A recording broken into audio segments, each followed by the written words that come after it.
today I'm gonna cook pancit canton with my tito in the Philippines. Time to get the plate. Get the plate. Okay.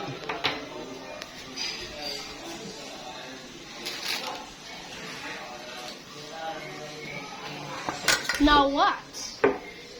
So what are we gonna do next? So let's get the. We already got the plate. That's a lot. Lagi sa plato.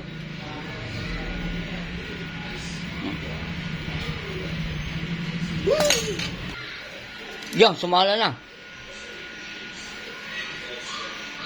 Ano ka na? Sumala na, ang dami. Oh, look. Look. Okay. Ang lagay doon. Shake. I'm only 7 years old and I'm doing this. And Okay na, okay na. and